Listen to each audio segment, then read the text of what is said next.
amazed at how hard it is to get over the hump. And walking barefoot is about you guys. It's about us.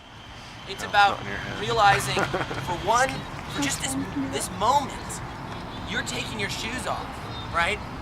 You're gonna put them back on, right? They're just either in your hand or they're waiting back there, like, oh, sweet relief, guys, we'll get the shoes back on. We're talking about the option of, oh, let's put that back on. Oh, now I'm thirsty, let's get that water. Oh, I had a little, lapse in judgment. Now but I can actually go back to school. I don't have to drop out of school because it bores me, or I don't think there's other things that are more important.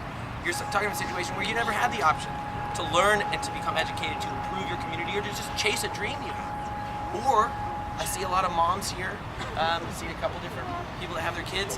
How about being a young mom, having HIV, knowing that you're going to give this deadly disease to your unborn child? Can you imagine what that feels like?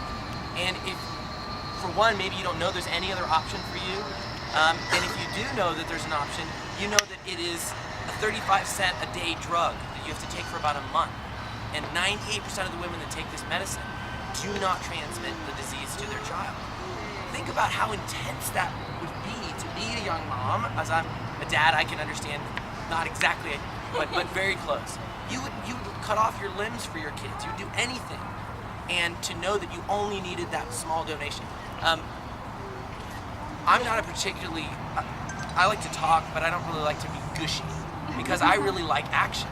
I like to get out there and do it. And I get bored when somebody's, tells me that it's this step and this step and this step. I want to go right to that. And that's what you guys are doing today. You are walking as a reminder of what you're doing, but what you're actually doing is raising money. We're donating because we see there's somebody that's involved, that has shown up and has said, I want to be a part of the Take the Walk campaign. And so we're saying, okay, thank you. We're going to start you off. Here's $1 that you're going to put towards this mission. Whether you registered to go to drill a clean water well, if you put down water, that means you're helping drill the well. If you put down education, you're helping build a school. If you put down medicine, you're helping buy that medicine I just talked about. Or you're helping buy a pair of shoes. You're doing that today, okay? This is not this demonstration that now we then talk about going and raising money from a bunch of other people. You guys have done it. The question is now, how does it go forward? And for a second, I want to just say it again about another thing that comes to mind all the time, which is because we've all grown up in this amazing country, and even if you have problems with this country, it's still an amazing country, and we need to keep making it an amazing country by taking leadership. But we all get kind of glazed over. I mean, we're marketed to by our friends. Hey, follow me on Facebook. You're my friend. Why the care about? You've got like how many people follow your follower? Starting a cult. Dry cleaner is like, hey, you should really follow us and you may get some rewards. Everywhere we look, it's like, do this, buy this, buy this.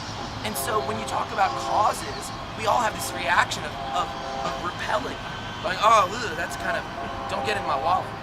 That's why we're not asking for your wallet. We're asking for your feet. We're asking for your presence. Because once you show up, it doesn't matter how much money somebody asks you to donate, I can't give you the experience of walking barefoot down the street. When you finish this mile and you slip your shoes back on, just think for a second what it's like when that's just not an option, period. And let me tell you what, this is the easiest, nicest part of the story we're talking about. The really rough, gross part is the stuff that most people just get overwhelmed by and they walk off. I mean, again, I don't like to be